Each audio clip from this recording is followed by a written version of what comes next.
What's up, Tina? Live.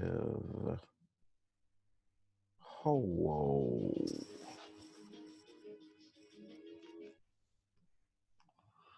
All right, I'm gonna wait a few for others to join the fun.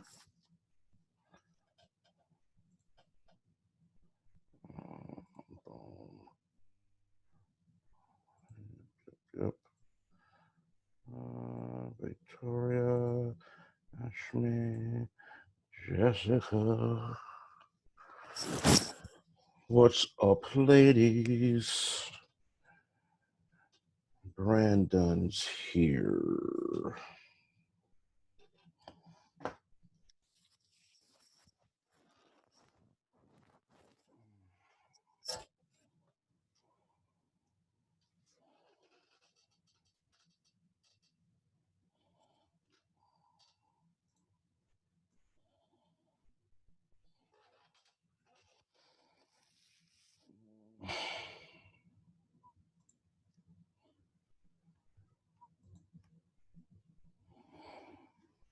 Oh Lord, Christians scratching their head. Good Lord, have mercy.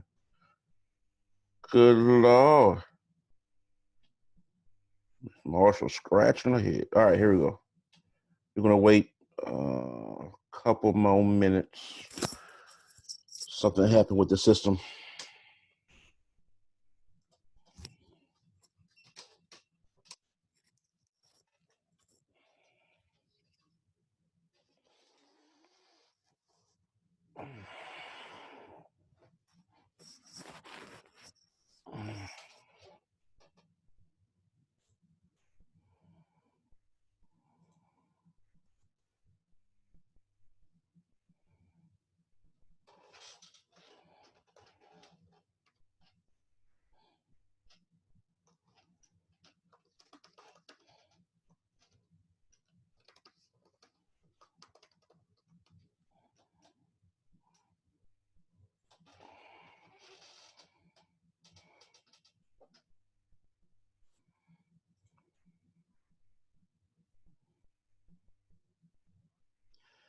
Yes, Jared, it says Coach Broussard because this was my older one before I came to Baton Rouge High.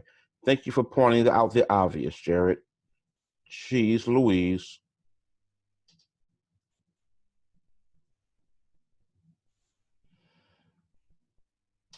All right.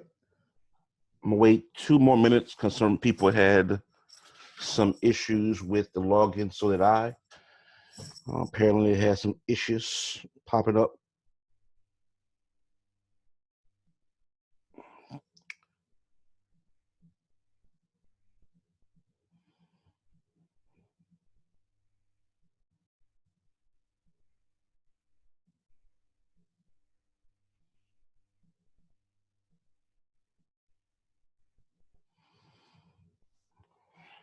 All right. Wait another minute, another minute, then we'll start. Another minute, then we'll start.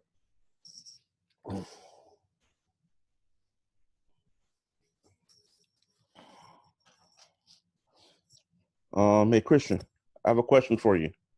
What's on that head? No, don't turn it. What's on that? What's on your head? Mm, I thought you had something like some type of bandana or something, wrapping your hood or something. It's all good. Throw up your gang signs, Christian. It's all good. Next thing we can be start doing crip walks. What's up, Hannah? I still love you, Christian. You know you're my girl. Still got love for you.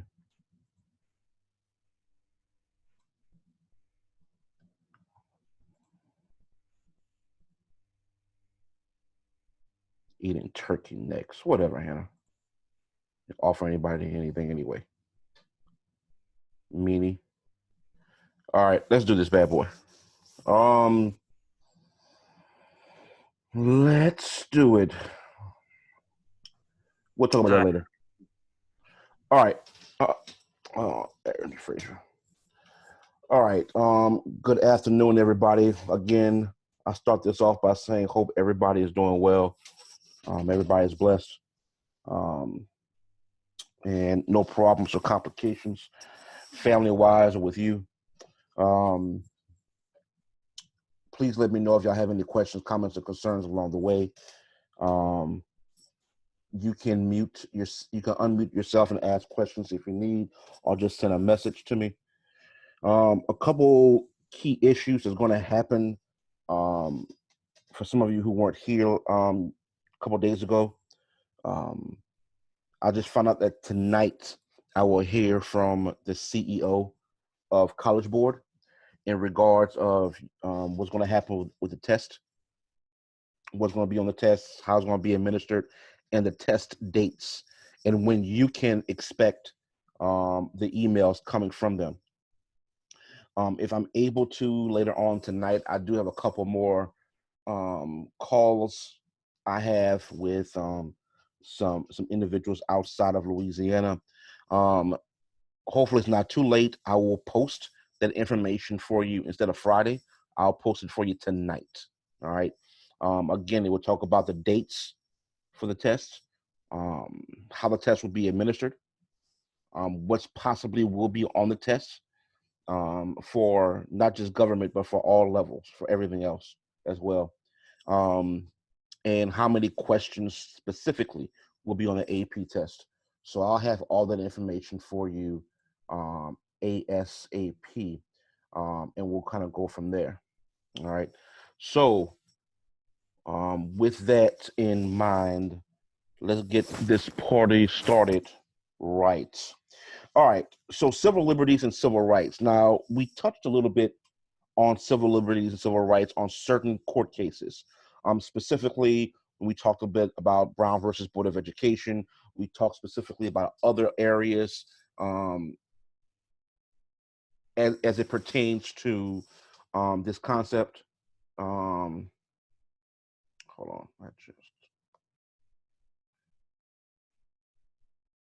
on, but I want to go directly into much more in-depth parts. This might take 2 Thursdays to do, and to kind of go through it in regards of what you should expect from civil liberties and civil rights. Also, real quick, on Tuesdays we're only going to do FRQs and argumentative essays and so on and so forth. On Thursdays will be unit overviews. And also every single Monday, I will have a Google Doc for you if you're looking to have one-on-one tutoring sessions where I'm able to record it and plus get that back to you privately on Google Classroom. All right. So I have that for you as well if you want to do that tutoring session overall. All right. Now let's get to it. Civil liberties and civil rights. All right. So, all right, here we go. There's it's a divergent, right, in regards of what is a civil liberty and what are civil rights. First, for civil liberties, they place limits on governments, right? So civil liberties are limits placed on government towards you, right? And I'll give you examples in just a second. Now, they give the individual liberty from the actions of the government. Let me explain to you this way. Um, instead of the government having have a totalitarian regime or authority over you, they provide the liberties that you need to be happy, to be successful, you know, do all the necessary things that you need to do to be successful in society. That's what civil liberties are all about. Not just that, they provide due process of laws. They provide due process of laws. Um,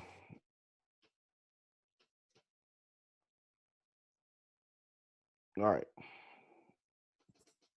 I'm sorry. Fellow classmates are texting me.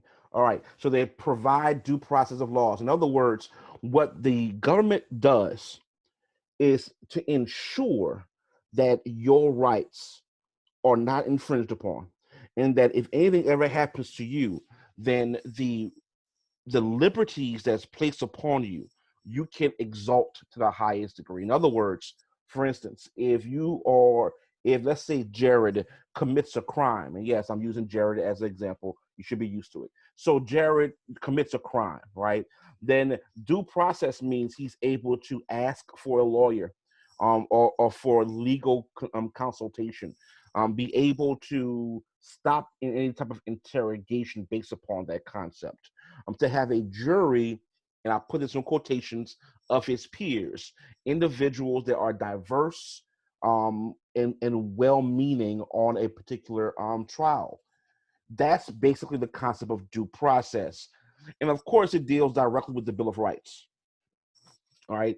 So that specifically outside of the 14th Amendment to the Constitution, which are due process, these are enhanced Bill of Rights. In other words, the government protects your right of free speech to a certain extent, right? Your right to religion, your right to assemble, your right to a free press. They provide these rights to you. Your right to bear arms against a militia, right? Against someone or anyone possibly attacking you.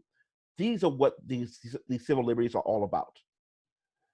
And this particular cartoon, it's not a real gigantic cartoon, but it just says that if you take one particular concept away, right, one particular portion of your Bill of Rights, of your First Amendment rights, the whole government structure falls under, right? It just falls and depletes itself overall. All right.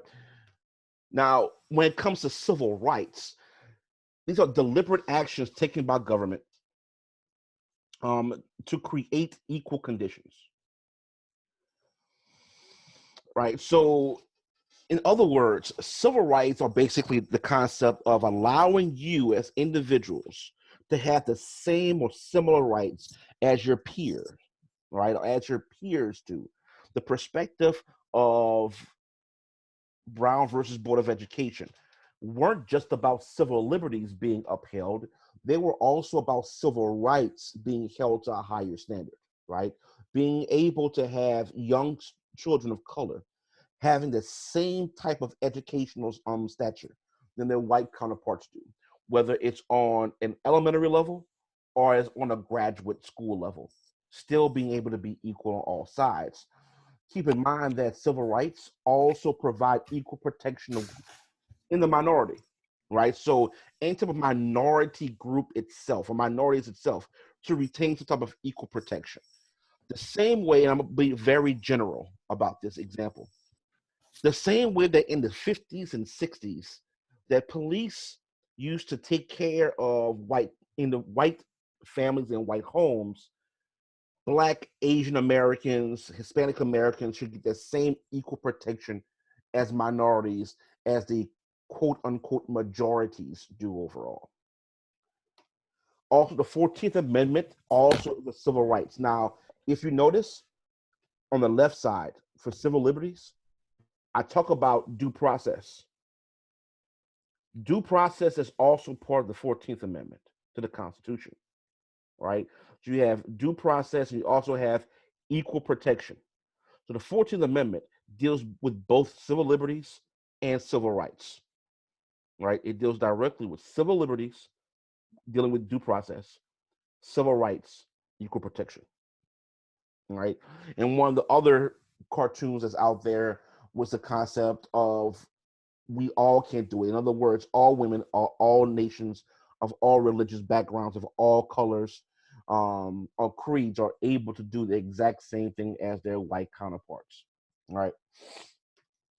All right. The courts and conflicts over civil liberties. So let's go much more in depth, right? In regards of courts, and conflicts. One, civil liberties and the courts are in constant struggles over individual freedoms. All right. They're in constant conflict in regards of individual freedoms. Now, this concept is what limits exist on those freedoms. So there are specific limits to the individual freedoms that citizens have. There are specific limits of the freedoms overall that they have, right? Like for instance, all right. So Christian, tell me, what's a limit to our individual freedoms? What's a limit to our individual freedoms?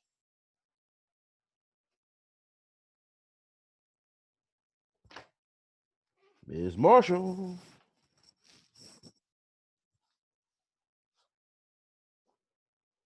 Huh? Huh? Pay attention, please. What's a limit to our freedoms that we have from civil liberties in the courts? What do they put a limit upon us? What type of limit do they have on our freedoms?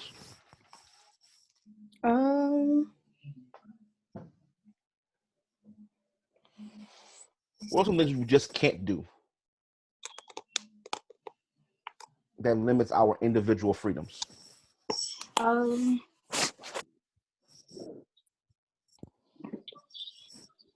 What can't you do in this movie theater?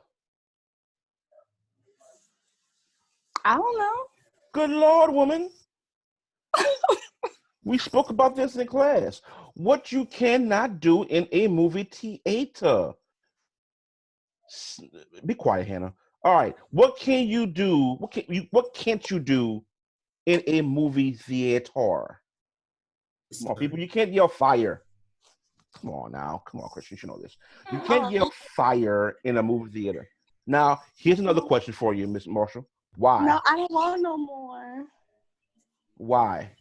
Why can't you say, fine, Hannah, you got credit. Bam. All right. So, Miss Marshall, why can't you yell fire in a crowded movie theater? Because it scares the people. And and what would happen to those scared people?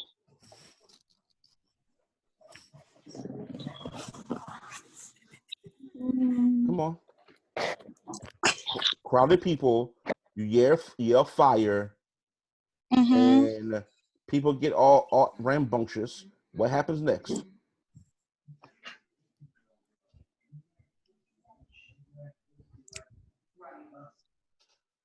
Oh my God. I don't know. You don't know? I don't know what you want me to say. An answer would be nice. Okay.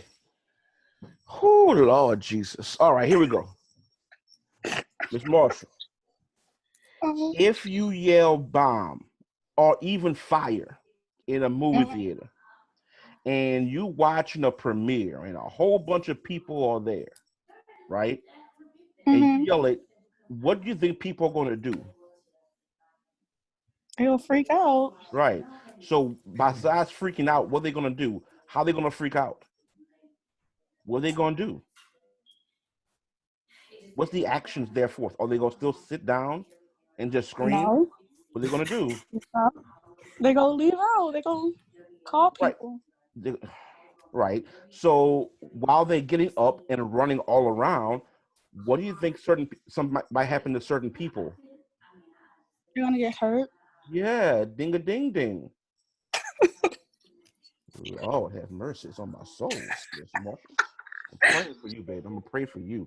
All right, so people are gonna get hurt. There are certain limits to these freedoms overall. Civil liberties in the courts are constantly like butting heads, right? And that the courts are trying to explain to people how can your liberties, how can you expand your liberties, but the same context kind of reduce this perspective overall, right? Not only that, conflicts occur when one person asserts one constitutional right or duty and another person asserts a different one. All right. So what would be an example of this concept, Liv?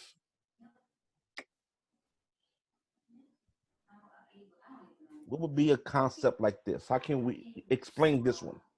Can you repeat the question? Sure. So on the second notation here, it says conflicts occur when one person asserts one constitutional right or duty, and the other person asserts a different one. Give me an example of this conflict.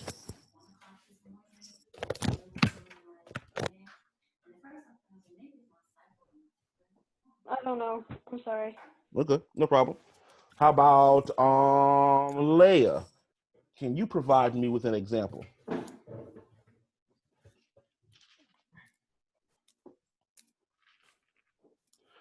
Leia. Wait, say the question one more time. Okay, sure. Question is this. So when in conflict, give me an example of when one person asserts one constitutional right and another person asserts a different one. Give me an example of this concept. Give me an example of it. Oh, I don't know that one. Sorry. Coach, I got one. Okay, I'm listening. Okay.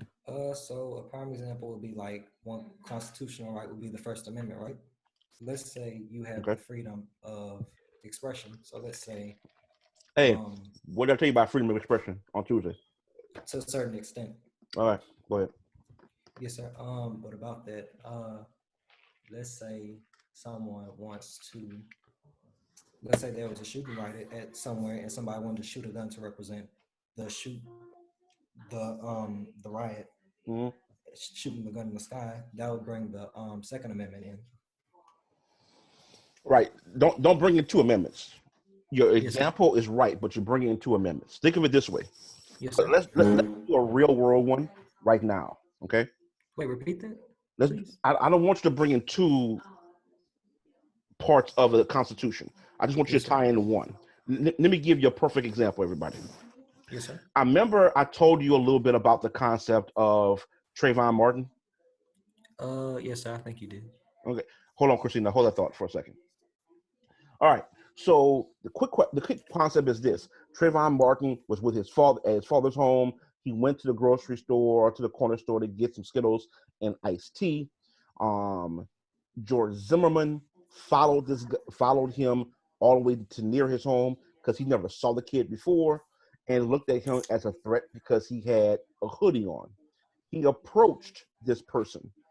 So he's already in attack mode towards Trayvon Martin. Yes, sir. One constitutional right is defense. So while Trayvon is defending himself, George Zimmerman is also claiming defense, but he's supposedly standing his ground with the defense. Therefore, one person, Trayvon Martin, dies because of the conflict they have.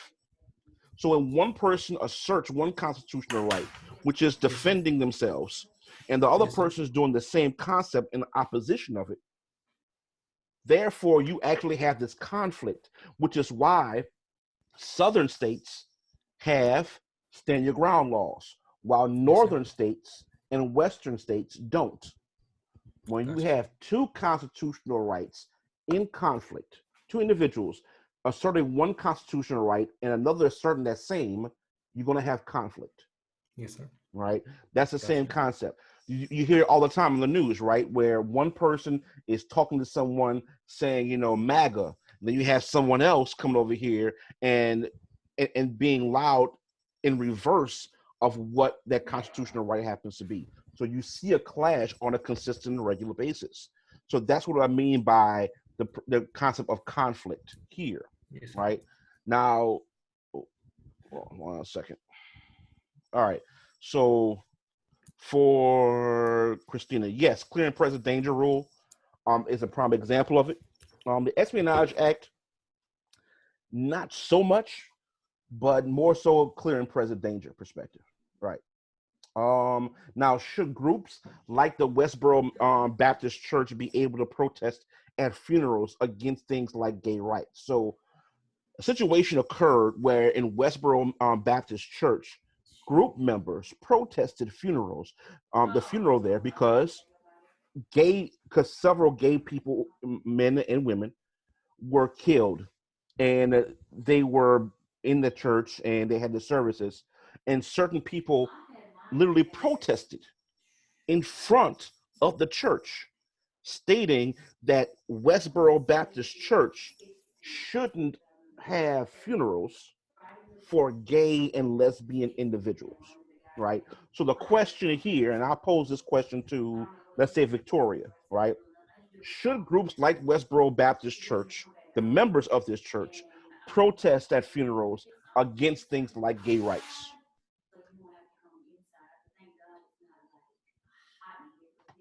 Does it matter what I say or no? It matters to me. Okay. Um.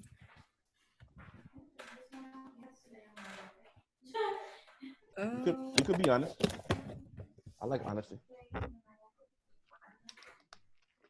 Okay. Yes, I think so. And you would be right. Okay. Yeah. You would be right. In other words, while to me it may be repugnant that people would protest because they don't like they don't like gays or lesbians, it is their right to protest. So the concept of protesting or the right to assemble is there. It's unmitigated, right? Even if you protesting a specific concept that I and others may not like for you to protest, you are still able to protest.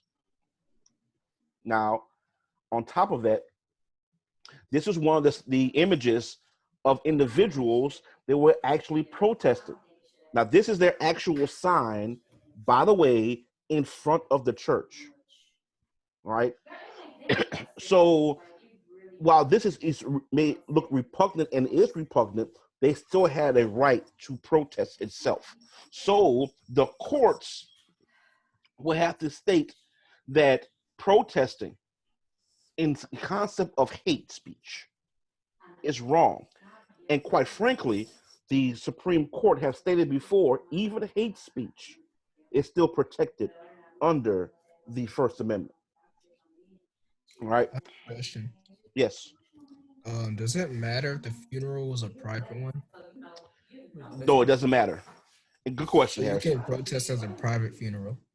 Right. And here's the concept of it, right? Good question. The concept of it is this, Harrison.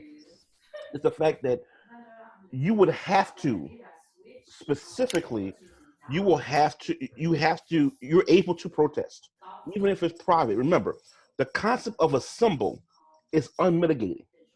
You can protest whether it's privately or publicly. You can protest. The only concept is if that protest goes off the rails, right? If that protest kind of spills over into the church or spills over into the funeral processions, or if it specifically violates someone else's individual right, right? Remember we talked a little bit about the concept of prayer in school, where it specifically violated individual religious ideology. It's the same perspective for this one. If it doesn't spill over and harm the actual procession and the people itself, you're still able to protest, even if it's a private procession. right. Coach B, Yeah. I got a question. So they use a derogatory term in that picture. So Correct. didn't they have something in the Constitution where you can only use words to a certain extent? Like, for example, let's say people of African descent. What if somebody has a poster that says the N-word or monkey or jigaboo or something like that? The courts, good question. The courts has specifically stated that as repugnant as hate speech may be, right? Wait, repeat that again. Okay. My Wi-Fi's acting up. I'm The sorry. the courts has specifically stated, and Supreme Court's wise, Yes, sir. that while hate speech is repugnant, don't like hate speech, right? Yes, sir. It's still protected under the First Amendment. Remember, this is the main reason why you have situations, or you have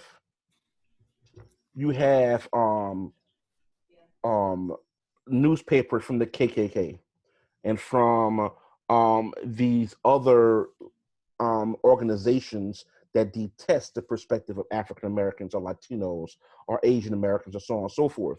They're Yes, saying sir. they still have the right to publish their ideology because it's still their First Amendment right. It Yes, is sir. on us as individuals not to accept the teachings and the ideology of hate speech. Yes, sir. That's why. Gotcha. All right. All right. Next. Any more questions? Any other questions you have so far?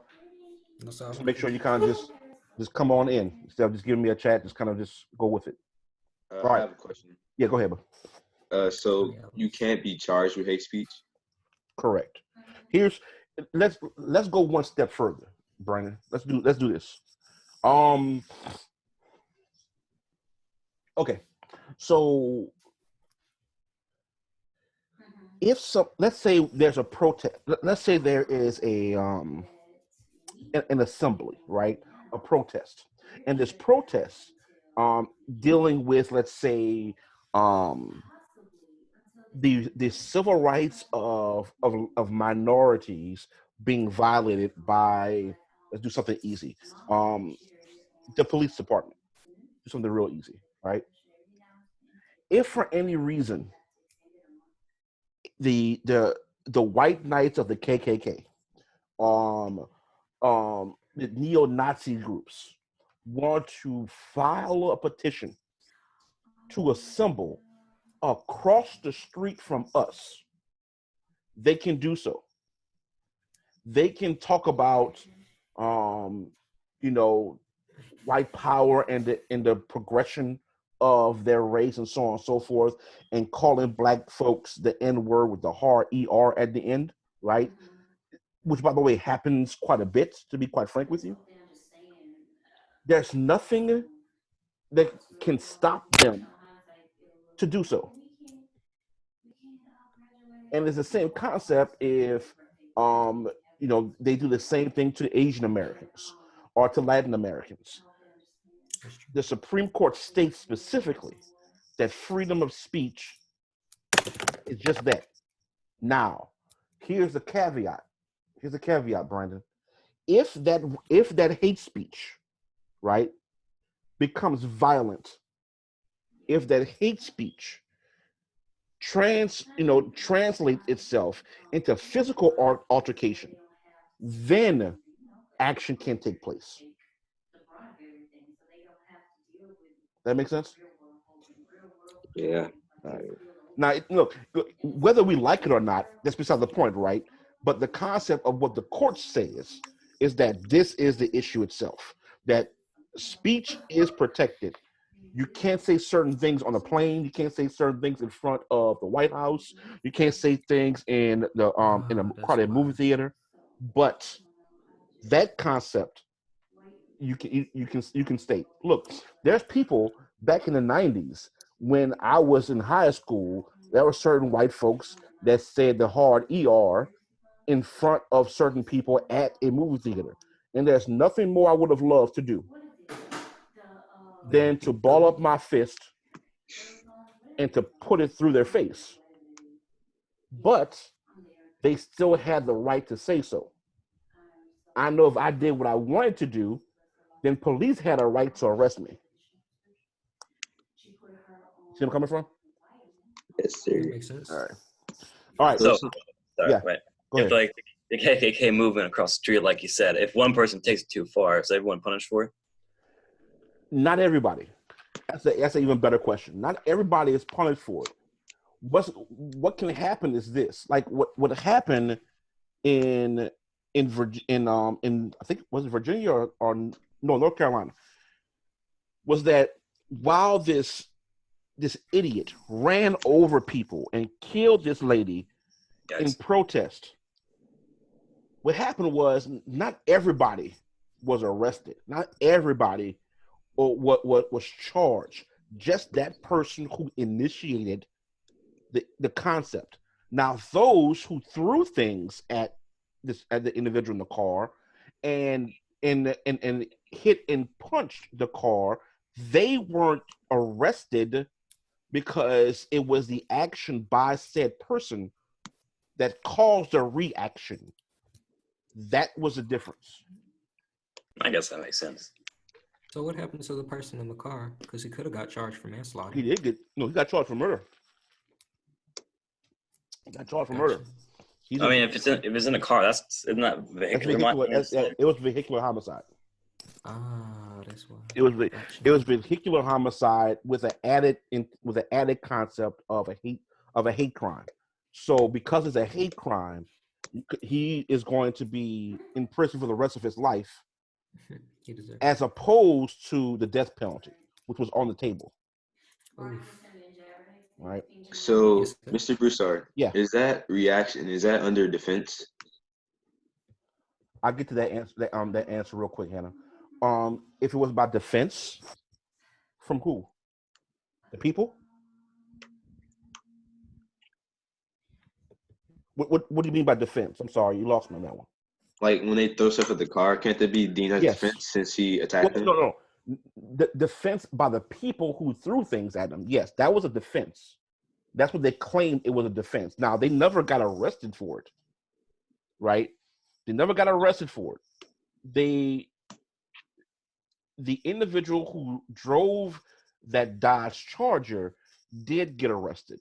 Everyone else who was caught on film throwing things at this guy who was driving through all these people, and surprisingly, only one person died, because there could have been a whole lot more people could have died, then it would have been self-defense of the people who was throwing things and trying to stop the vehicle.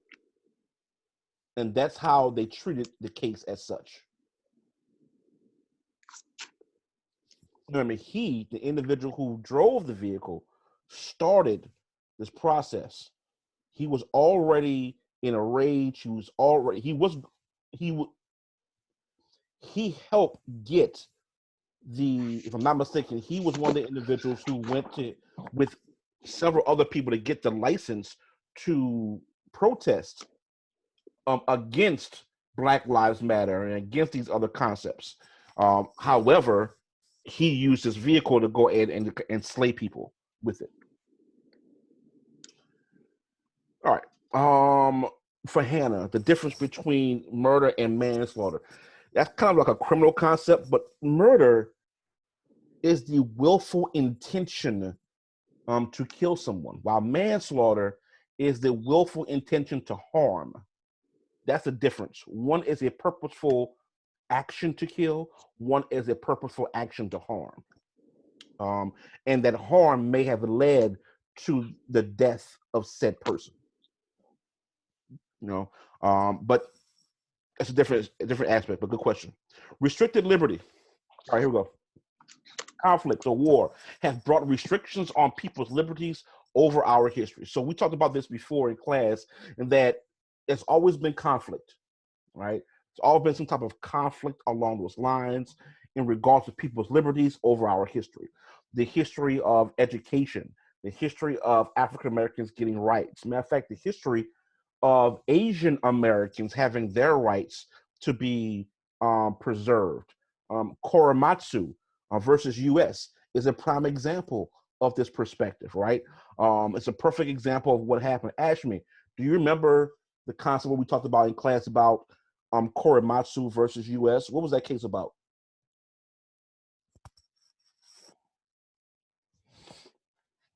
What was that case about, Ashmi, in regards to Korematsu versus U.S.?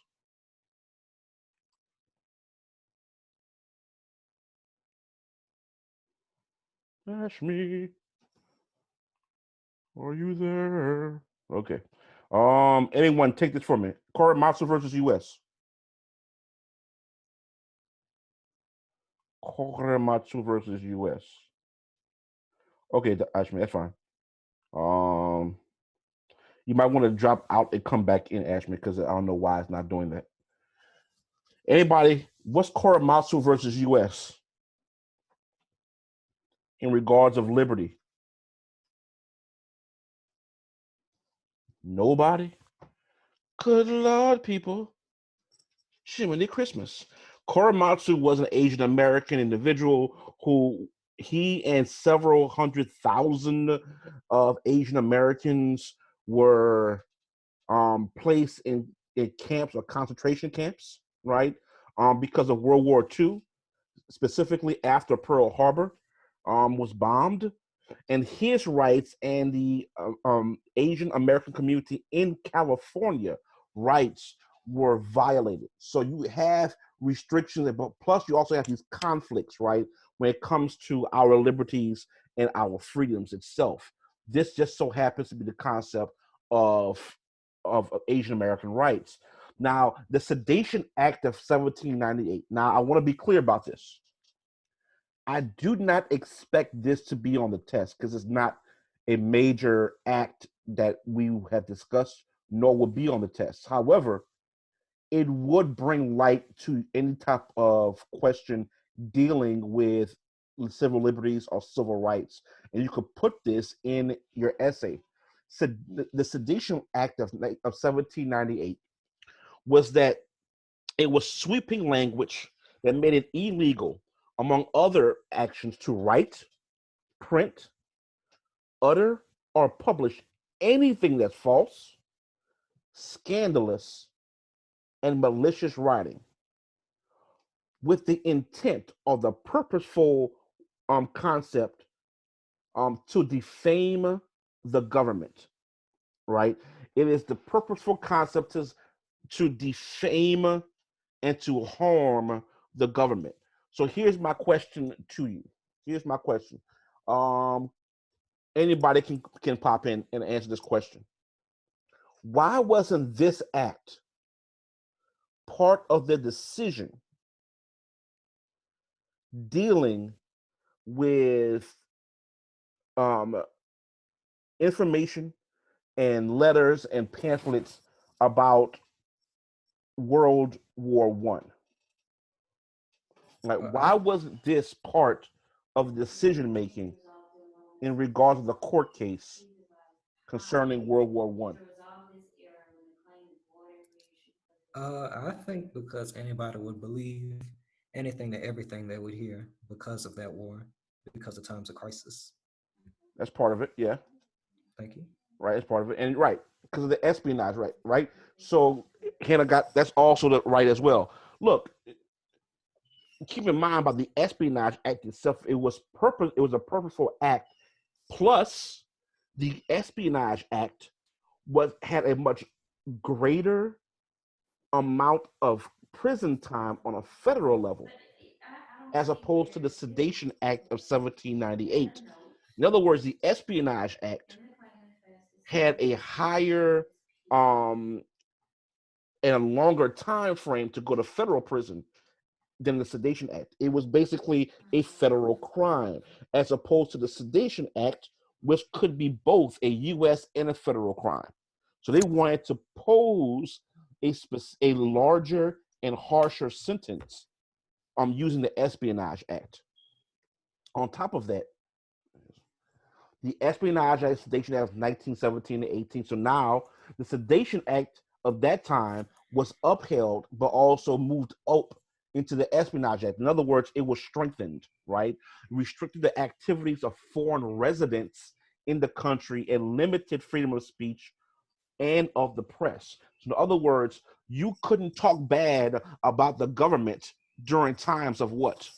Crisis, war. Crisis or war, right? So along those lines, it set the stage for you can't say anything bad about the president, the VP, the Congress, or so on and so forth as regards to war. And if that's the case, and you're found guilty of it, you're going to federal prison.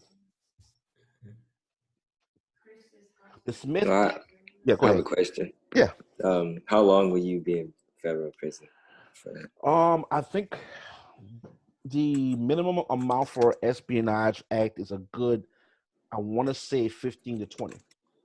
Oh my. At least now it is, right? I'll give you a perfect example. Who knows about Edward Snowden and why his name is prominent in America and in foreign affairs? Anyone have any idea who Oh, Edward Snowden I is? watched that movie at my granny's house. What was it about? Who was Snowden? What did he do? He was a journalist. Not a journalist, not that one, not that case.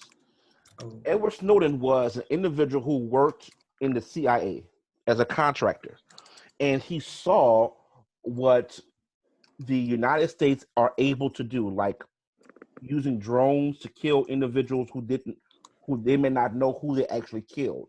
The concept that the United States has every right to actually tap your phones, even possibly if they're able to tap your cell phones in regards of knowing who you called without you knowing.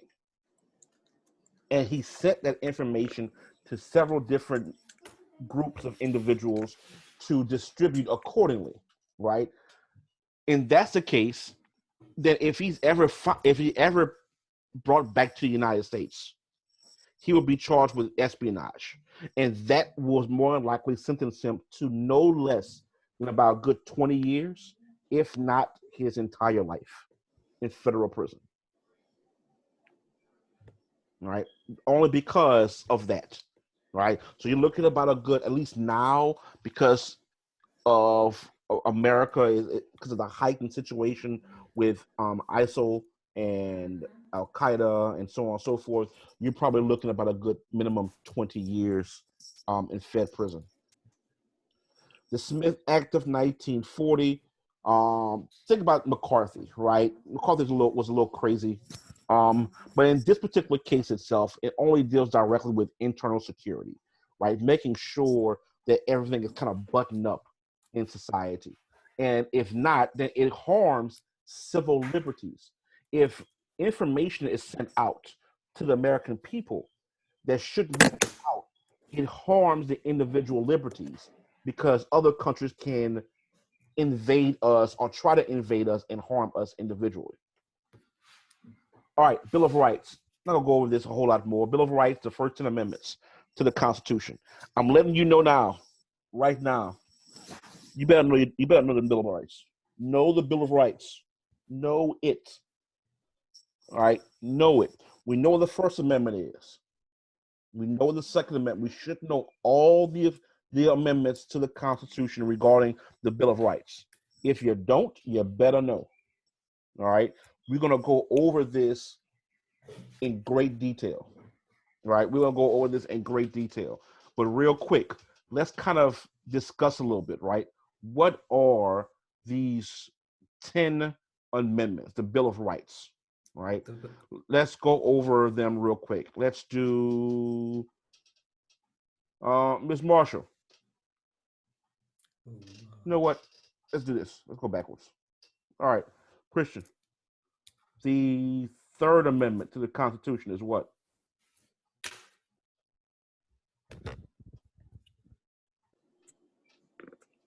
Christian. Miss Marshall.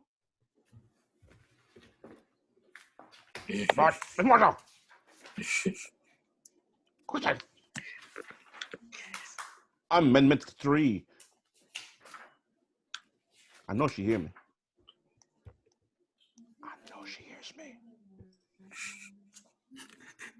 I see her. Mr. Broussard. That's me. Third Amendment. Go. What is it?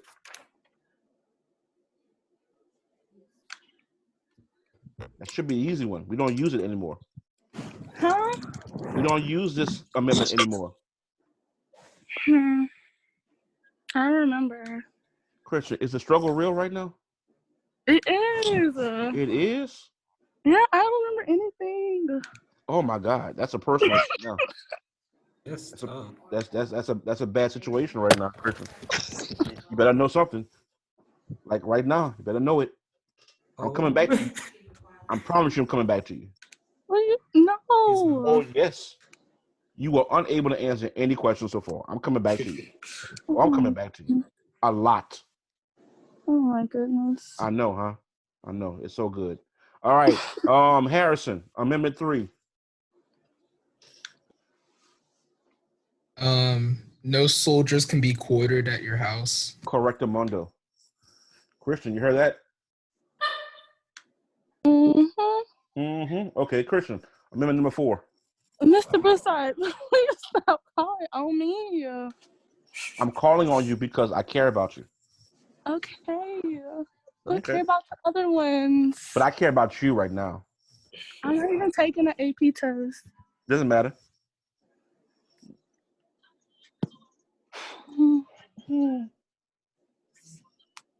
Don't know. No, number 4. I'll come back to you after a while. No problem.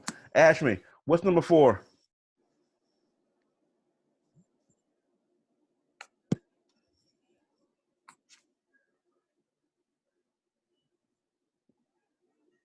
Ashmi. Numero 4. Don't judge my Spanish. Cuarto. Okay.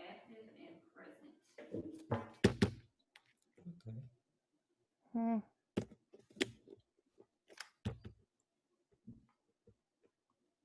think something wrong with your mic, Ashmi. I'll come back to you.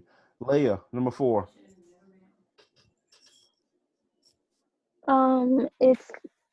It's like you are protected from like unreasonable searches and seizures. Correct. Absolutely correct. Christian, you got that one? Give me a thumbs up if you got it. Super duper. Let's do number 5. Let's do Live. Number 5. The protection of rights, liberty, and property.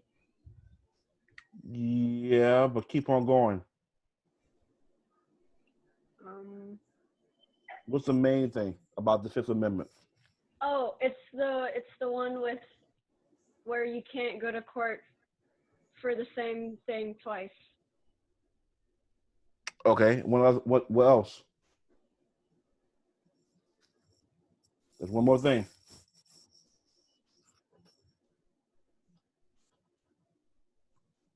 One more thing. Hello? You got everything so far except for one more. Oh no. You got everything but one. Pleading the fifth. Say it again. Pleading the 5th. Pleading the 5th. What does that mean? Wait. That means you don't tell on yourself. Yes. Yes. You don't tell on yourself. Huh, Christian? You don't tell on yourself, right? So the 5th Amendment does all these concepts, right? So that's number 5th. That's number 5th. All right. So let's go with.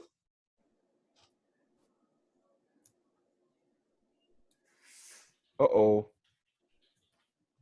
April We 30th. have an alert.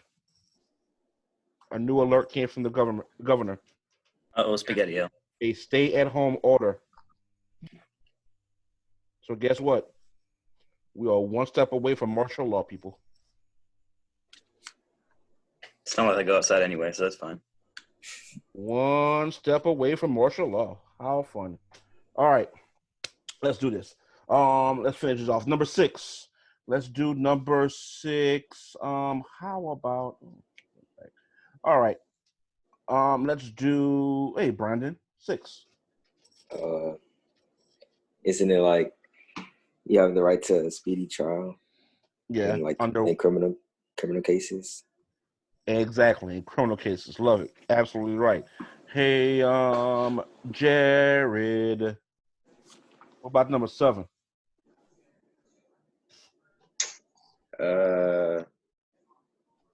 Isn't that like right to like a jury or something like that? Say it again. Isn't that like a right to a jury? Right. Under what pretense? If 6 deals with a right to a speedy trial for criminal cases, what does 7 do? Like civil? Exactly. Absolutely. All right.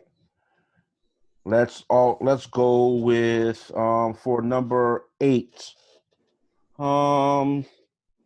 Amy, 8. Cruel and unusual punishment. Correctamundo. Correctamundo. Number 9, Victoria. Okay.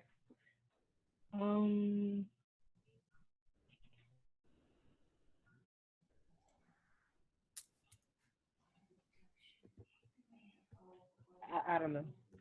Jeez. Miss Frazier, number 9. Where we have rights that are not in the Constitution. Right. Goes to who? Or to what? To the people. The people. The rights that are not explicitly explained in the first 8 amendments goes to the people. And I'm going to come back to you because I care about you so much. Victoria, what's number 10?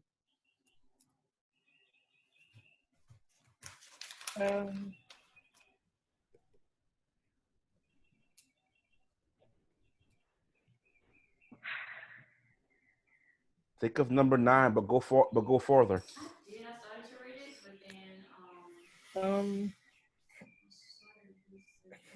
The powers not reserved to the states are reserved to the people.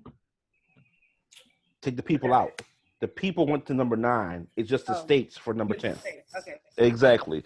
People 9, states 10. Remember, people first, 9th Amendment. States second, 10th Amendment. They go that way. Okay. All right. Beautiful, people. Beautiful. All right, here we go. Let's move on. Need to apply the Bill of Rights onto the states. All right. So incorporation. All right. This uses the 14th Amendment in case decisions to make the Bill of Rights to apply to actions of the states. All right. This comes to selective cases by SCOTUS. In other words, the Supreme Court listens to cases and they use the 14th Amendment as their base, as their foundation to decide if the state is right or wrong, or if the people are right or wrong. The foundation piece of everything isn't the First Amendment, the Second, Fifth, or whatever. It's based upon the 14th, right? It's based upon the 14th. Kendrick, what are the 2 factors of the 14th Amendment to the Constitution? The 14th, the 2 factors of it, the first one being equal protection for everyone under the law. Correct. And it also eliminated the 3/5 compromise, which No. is... No. The first half is right. What's the second half? There's 2 clauses. What are these 2 clauses? You got the first one. What's the second one? I don't know the name of the clause, but it's pretty much where if you're born in the U.S. or anywhere around the U.S., then you're an official citizen. That's equal protection. We got the equal protection part already. What's the second one? We just talked about this about 15, 20 minutes ago. Anybody help my boy Kendrick out? What's the second clause to the 14th Amendment? The due process clause. Amen. Due process. Look, the fact is this, right? When it comes to the Supreme Court, everything is predicated on number 1, are people viewed equally, and is the law equally applied to the people? The second concept are the rights, liberties that are granted to the people, are they getting their due, their just due?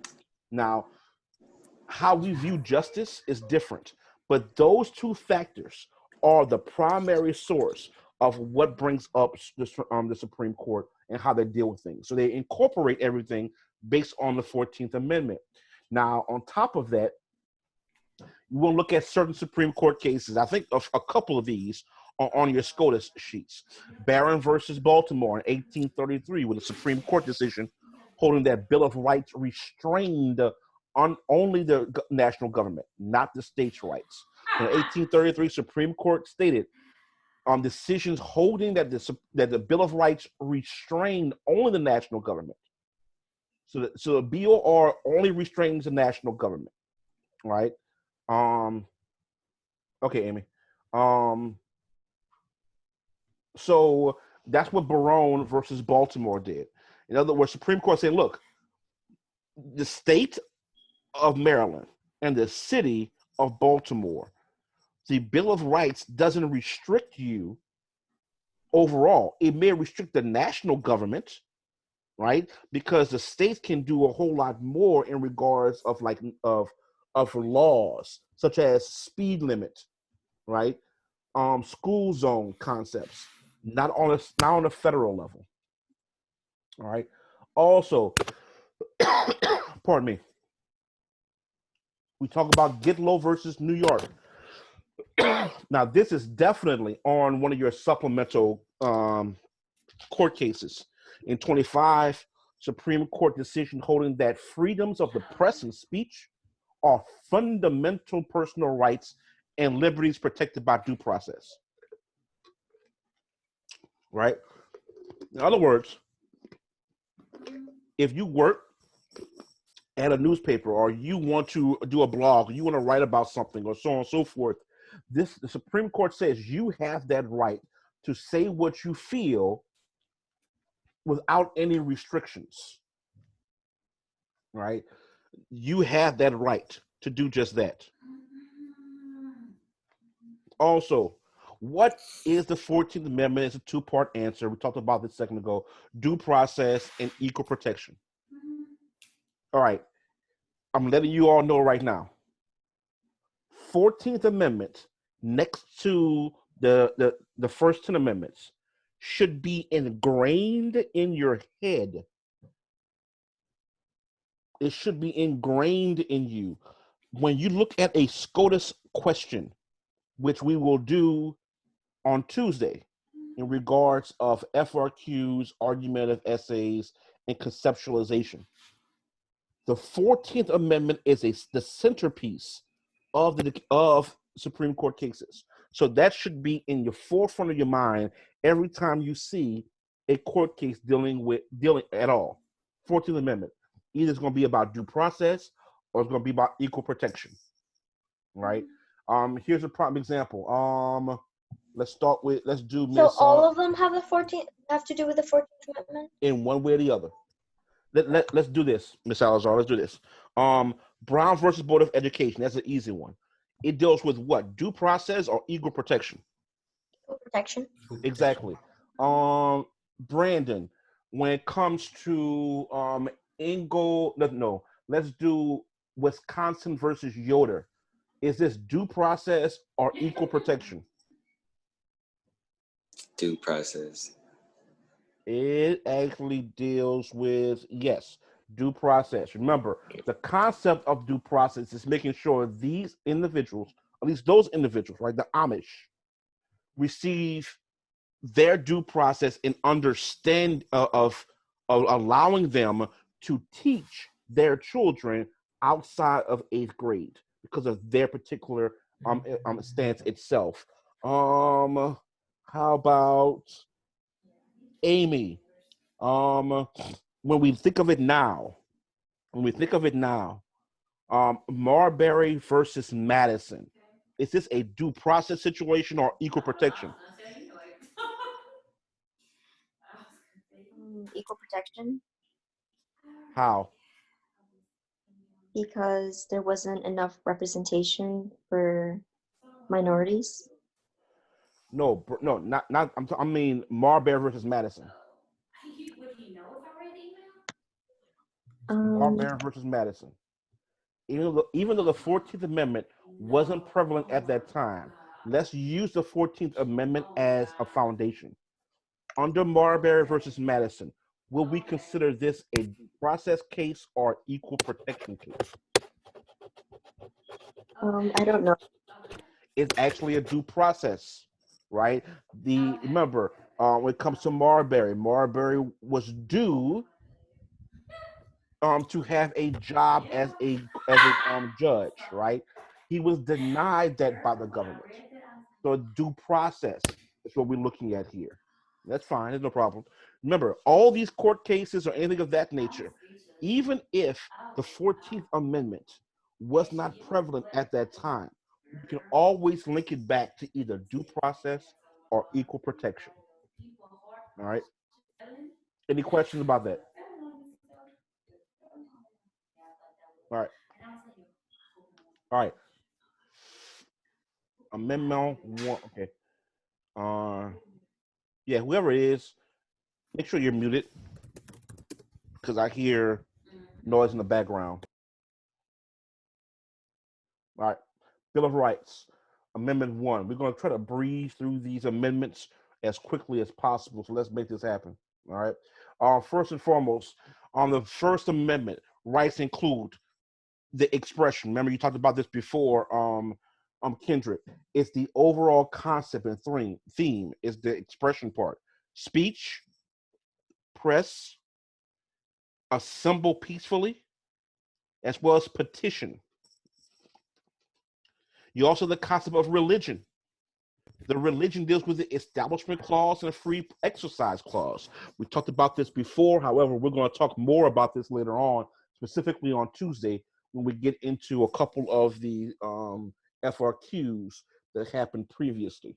So the Bill of Rights specifically deals with speech, press, assembly, petition, freedom, right? That's the easy one, right? That should be easy for everybody. Mr. Broussard? Yes, Could sir. you expand on petition, please? Yeah. Thank you. Petition the government for a redress of grievances. In other words, we have a right individually to petition the government based upon a grievance that we have. An example of this is in 12.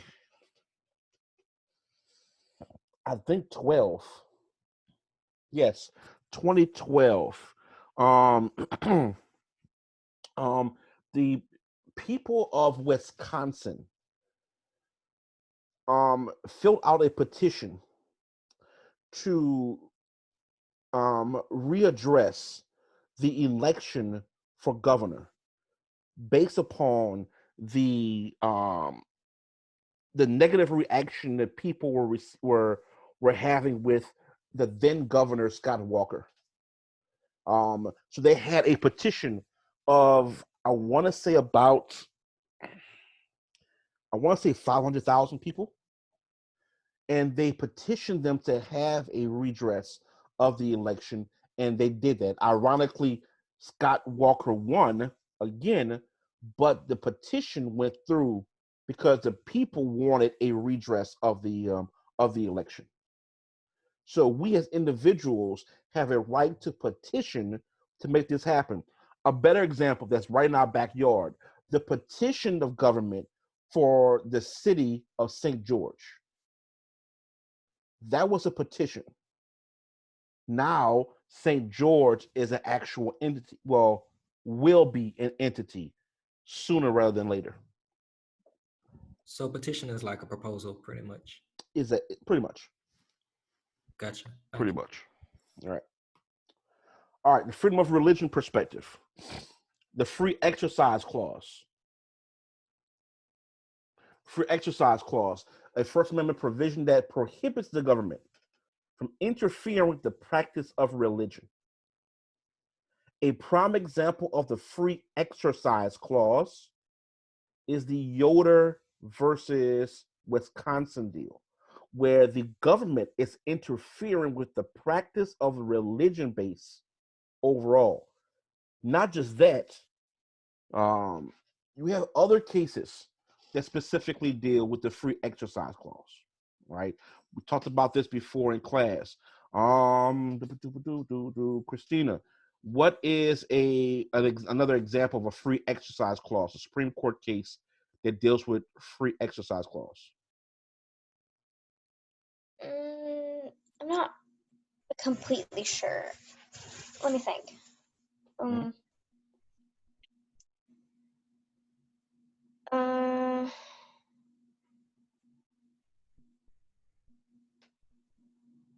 don't know. That's a specific one that we talked about in class. Like one of the cases? Yep.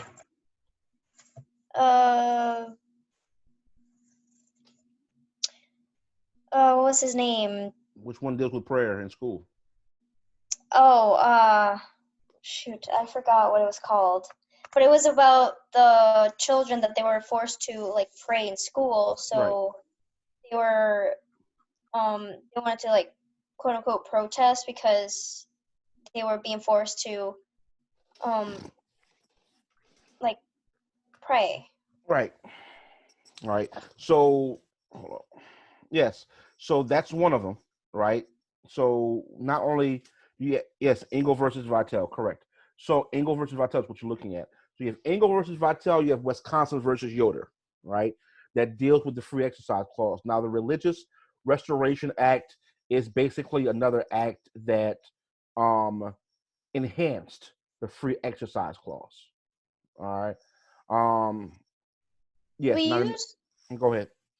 we use act as like terminology for the SCOTUS, or would that be in the clause part? The act itself would be more so within the clause, right? Okay. This Religious Restoration Act of 1993 was based upon or based around FEC, Free Exercise Clause, right?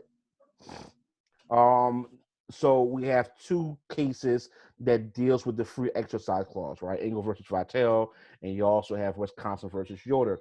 Now, also the establishment clause, right? Part of the First Amendment, Congress shall have no law respecting an established religion, right? There can be no established national religion. Engel versus Vitale can also be considered part of an establishment clause. And as Hannah talked about just a second ago, when it deals directly with non-denominational, right? So, in other words, individuals felt that if you were Muslim, Hindu, Buddhist, or so on and so forth, that these particular cases specifically is establishing a national prayer, right? So it can be looked at several different options of different ways, right? Engel versus Vitale is one of those ways that can be either, can also be looked at as an establishment clause type of case. Also keep in mind the 1984 Equal Access Act. Now, I wouldn't think this would be a part of the Supreme Court FRQs, but I just want to give you a little extra info. It made it so people, even students from parochial schools, could use another public school facility. In other words, it allowed for parochial schools to say, hey, I would like to use your facility as a public school for use, right? Prime example, back in the day when I had to go to Catholic school because I was a bad kid, don't judge my life. The school who I was a part of, St. James Major, we used our public school facilities to help us out in regards of football. When we played football, we had to go to a public school to utilize their facilities. So this act allowed it to happen without any type of judgment from public schools or part of private. Other subsequent court cases, Zelman versus Simmons Harris. Also Engel versus Vitale. We talked about this overall. If I'm not mistaken, I think School District Abington versus Shep should be one of those subsequent cases for your project. In 1963, court decision holding that Pennsylvania law requiring Bible reading in schools violated the First Amendment. So not only were the concept of doing prayer in school was not allowed, reading the Bible in public school was also not allowed. A year later, you couldn't read the Bible. You want to read 1 Corinthians, go home and do it, or go to church. Couldn't do it at school. By reading the Bible, do you mean like mandatory or just like reading in general? Yes, mandatory. So the interesting thing about Abington versus Shep was that the school district said, well, we're not going to have prayer. What we're going to do is circumvent this. We're going to read a Bible verse, right? We're going to read a Bible verse. It's not prayer, right? We're not violating that law. We're just going to read scripture, whether it's a paragraph or whether it's one sentence. And the Supreme Court says, wait a minute, if you can't do a prayer, a so-called non-denominational prayer, why in the world would I allow you, the school district, to have a Bible where you have students with different religions in your classes and in your school district? People who are who read the Quran don't want to read the King James version of the Bible, right? If you Hindu or Buddhists or anything of that nature, heck, you could be atheist. Doesn't matter, right? So it stops that concept alone. Lee versus Wiseman 92, no inviting clergy to recite prayers at graduation ceremonies. In other words, you can have a pastor go to your graduation and give a sermon of a lifetime. Ain't gonna happen. This is why you have certain people under the school regime who does a prayer at graduation. So you can't have any type of clergy doing it. Now, I will grant to you, there are certain people who will teach, who are educators, who are pastors, who are preachers, who are deacons, and so on and so forth. These individuals are allowed to do so. The reason why is because, first and foremost, they are an employee of the school district or the school itself. Mr. Broussard, so does this Yes. still happen nowadays, or Yes, it changed happens over time? now. Okay, it won't happen. I'm sorry, it won't happen this year. I don't know what's going to happen when it comes to graduation for the seniors, but I can almost guarantee you, for many of you who will graduate, I did say many of you, not all. I'm joking. All of you will graduate in 2 years, right? I promise you, you're not going to have a pastor or a preacher or a deacon at the LSU reciting a prayer. You might have someone who works with the school district who just so happened to be a pastor or a deacon, or so on and so forth, to do a prayer. But you're not going to get a full-time pastor or preacher or within the clergyman to do a prayer. And of course, you have Wisconsin versus Yoder. We talked about that as well. Also, religious freedoms. I'm sorry. Does the government assist religious schools with tax dollars? You kind of saw the answer to that. The answer is yes, they do. So while you're unable to have prayer, and while you're unable to have clergymen to recite prayer at graduation, while you can't read scripture in public schools, the government can assist and does assist schools with tax dollars. They help them with school lunches and transportation. They help them with support in regards of speech and hearing. They help with standardized testing if they are a part of the standardized test regime. To purchase computers, to do with vouchers if need be. And this is the Lemon versus Kurtzman, 1971. And this is also part of the subsequent cases that's there as well. All right. So yes, while the government restricts religious freedom to a certain extent, put in quotations, at a school, because you have so many other individuals who practice so many other different religions, you cannot force, the government forces schools, public schools, not to be able to teach a specific type of religion or do a specific type of prayer or read scriptures. However, they are able to help parochial schools and private schools along the way.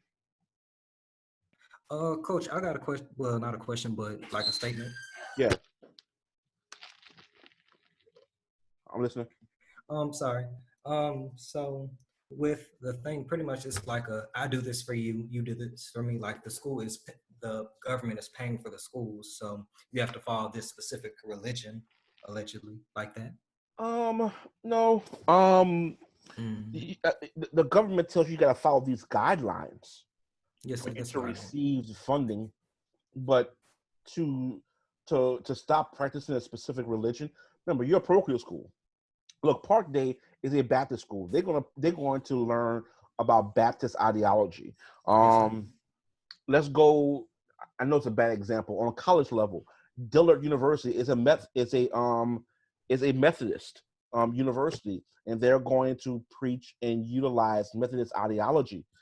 There's Lutheran schools that's out there. Catholic schools like St. Joseph's, Catholic High, St. Michael's, so on and so forth. They're going to deal with that as well.